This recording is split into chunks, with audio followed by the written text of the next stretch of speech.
এইখানে এখনো পর্যন্ত বাংলাদেশিরা রয়েছে না? হ্যাঁ, আছে দেখি তো ওরা কাজ টাজে গেলে দেখি।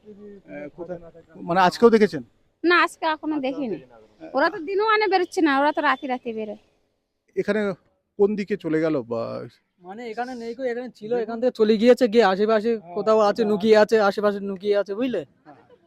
আমাদের বলে যায় না, আমরা কিভাবে জানবো? আবার বলছে এখান সবকিছু থেকে হালকা হলে চলে আসবে না? ঝুট ঝামেলা মিটে গেলে আবার আসবে, এটা কনফার্ম। ঝুট ঝামেলা মিটে গেলে আবার আসবে। কি নাম আপনার?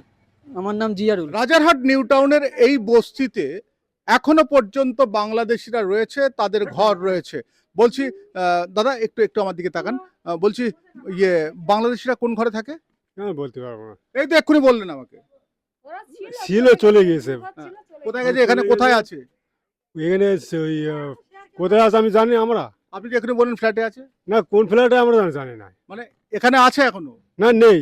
এখান থেকে চলে গিয়েছে, মানে- এখানে ছিল, চলে গিয়েছে। মানে কলকাতার এলাকায় আছে, তাই তো? হ্যাঁ, কলকাতা এলাকায় ছিল, এখানে ছিল, সব চলে গেছে। কবে গেছে? এই 2-3 দিন আগে চলে গেছে। 2-3 দিন আগে। কি নাম ওদের? আমি বলতে পারবো না। নাম নাম জানেন না? এটা হয় না। নাম আমার জানি না। এইটুকুর মধ্যে নাম জানেন না, হয় না। আমার নাম জানি এটা কি আমাদের। আপনার বস্তি? না না, আমাদের না, আমাদের ভাড়া থাকে। ভাড়া থাকেন? আমাদের, হ্যাঁ। এই বস্তি কার? বস্তি কার? নাম আমরা জানি, আমরা তো হালি করে এসেছি। আপনি মালিকের নাম জানেন না? আমরা তো হালি করে এসেছি তো। মালিকের নাম জানেন না? আমরা জানি না। আমরা কোন বাড়িতে থাকে বলুন না, ক্ষতি কোথায়? হ্যাঁ, হ্যাঁ। বললাম না, এটা আর ওইটা ছিল, চলে গেছে। নেই। এইখানে ছিল দিদি? মানে এখানে ছিল, চলে এখানে আমরা ছিলাম। ও এখানে তাহলে ছিল, চলে গেছে। হ্যাঁ হ্যাঁ, চলে গেছে, এখানে ছিল, চলে গেছে। এখানে ছিল চলে গেছে। চলে গেছে। আচ্ছা, কতদিন আগে গেল? ও 2-3 দিন হচ্ছে। 2-3 দিন। কোথায় গেল ওরা? ওরা ওদের দেশে ওরা চলে গেছে। ওদের দেশে। আর একটা ঘর কোথায়? এই ঘরটাই ছিল।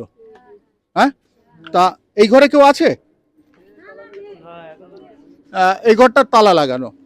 এই যে বাংলাদেশিরা সবে 2 থেকে 3 দিন, এদের কথা মতো যে ওরা এখনো পর্যন্ত ভারতবর্ষ থেকে যায়নি, ওরা এখনো পর্যন্ত গা ঢাকা দিয়ে রয়েছে এই শহরেরই এদিকে ওদিকে। এরা কিন্তু এখানে এখানে এইভাবে থাকতো এবং বাংলাদেশ থেকে আসতো। এই রাজারহাট এলাকাতে শেল্টার, অর্থাৎ বাংলাদেশিদের শেল্টার দেওয়া হতো এই রাজারহাট এলাকাতে। আর রাজারহাট এলাকাতে যারা থাকতো তাদের পরিচয় কি, তারা সঠিক কি করতো, এগুলো কিন্তু কোনোভাবে জানা যায়নি। আচ্ছা, আপনাদের এখানে ভাড়া কত? ঘর ভাড়া এই যে আপনারা আছেন? আমাদের এখানে 2000 টাকা। 2000 টাকা এক একটা ঘর। একটা টাকা 2000 টাকা। ওই বাংলাদেশিরা কটা ঘর নিত, কত করে ভাড়া দিত? ও সব একই, ওদের যা আমাদের তাই একই ভাড়া। আচ্ছা, এখানে কাগজপত্র ছাড়া ভাড়া পাওয়া যায়? হ্যাঁ, বিনা কাগজে ঘর ভাড়া পাওয়া যায়, কিন্তু এখন তোমার এই যে এখন কাগজপত্র লাগছে। কাগজপত্র লাগছে। হ্যাঁ, আগে লাগতো না। আচ্ছা, ওরা কোথায়, ওরা কি করতো এখানে? এখানে তোমার এইসব এই কেচড়ার কাজ করছো, আচ্ছা, এইসব কেচড়ার কাজ। ফ্ল্যাটে ফ্ল্যাটে সব কোথায় তো আস্থা আছে, আমি কি করে বলবো? মানে ওরা এখনো বাংলাদেশ যায়নি? না, এই বস্তিতে কতজন প্রায় এখনো রয়েছে? এই বস্তিতে এখন নেই। না, তারা থাকছে কোথায়? থাকছে কোথায়? কোথায় রয়েছে? অন্য কোথাও একজন হয়তো রয়েছে। আছে, কোন দিকে আছে বলতে পারবো না। হ্যাঁ হ্যাঁ। একজন আছে, কোন সাইড থাকে বলতে পারবো না। এই পুরো, মাঝে সাঝে আসে হ্যাঁ। দেখতেছি। হ্যাঁ? মাঝে সাঝে আসে দেখি, তা এখানে নেই। আসলে আপনারা পুলিশে খবর দেন না? না, আমরা এখন খবর দেয়নি। ওরা বলছে যে ওদের ওইসব মালপত্র আছে, বেচাকেনা করবে, গাড়ি মাড়ি আছে, তারপর যাবে। তা আমরা কি বলবো, যাদের জায়গা তারা কিছু বলছে না। আর আমরা এটা কার জায়গা জানি না, আমরা যেটা রয়েছে ওটা মিটুর জায়গা। ওর মধ্যে আর নেই কো, সব চলে গেছে। হ্যাঁ। বাংলাদেশে যায় না বলে মিঠু কারেন্ট কেটে দিল। বাংলাদেশে বাংলাদেশের লোক যায় না বলে মিঠু কারেন্ট কেটে দিল। আচ্ছা, তারপর সব চলে গেছে, ফের আবার লাইন দিচ্ছে। আমরা ইন্ডিয়ার লোক, আমার হয়ে গেছি, ফের লাইন দিচ্ছে। আমি যে ঝুট ঝামেলা মিটে গেলে সবাই আবার ফিরে আসবে, কিন্তু ওরা বাংলাদেশ থেকে কেন এসেছিল? একজন তো বলল যে বেড়া টপকে চলে এসেছিল। এই যে আসা যাওয়া, ও দেশের মানুষ এ দেশে আসা মানে একটা হচ্ছে সিকিউরিটিতে যেরকম একটা হ্যাম্পার হয়, তার থেকে বড় জিনিস হচ্ছে আমাদের দেশের যে খাদ্য রয়েছে, খাদ্যে ভাগ পড়ে, জমিতে ভাগ পড়ে।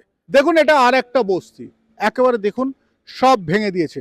নির্বাচনের সময় পর্যন্ত কিন্তু এখানে বাংলাদেশের লোকেরা ছিল এবং বাংলাদেশি মুসলিমরা, তারা কিন্তু প্রত্যেকেই এখানে একেবারে দেখুন ঘাঁটি গেড়ে বসেছিল, কত বাড়ি রয়েছে এখানে। এই মুহূর্তে যখনই পশ্চিমবঙ্গ সরকার তারা পদক্ষেপ নিয়েছে, তাতে দেখুন বিশাল একটা বস্তি, সেই বস্তিটা কিন্তু সম্পূর্ণ ভেঙে ফেলা হয়েছে। অনেকে বলছেন যে এখান থেকে তারা চলে গেছে, কিন্তু একটা কথা আপনাদেরকে বলি, সবাই যায়নি বলে আমাদের কাছে যে ইনফরমেশন, তারা কিন্তু কলকাতার এদিক ওদিকে কোথাও ছড়িয়ে পড়েছে। এরা যা ছড়িয়ে পড়েছে তারা যায়নি। দু একজন এখান থেকে যখন বেরোচ্ছিল, তাদের সঙ্গে যখন কথা বললাম, তারা বলছে তারা এদেশ থেকে ওদেশে চলে যাচ্ছে।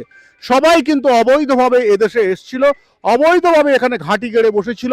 আর এখানে দিনের পর দিন এইভাবে একটা চক্র চলেছে, তার মধ্যে কি হয়েছে সেটাই বলা বড় মুশকিল। আমি শঙ্কু রয়েছি আপনাদের সঙ্গে, ইন্ডি নিউজ 24, দেখতে থাকুন।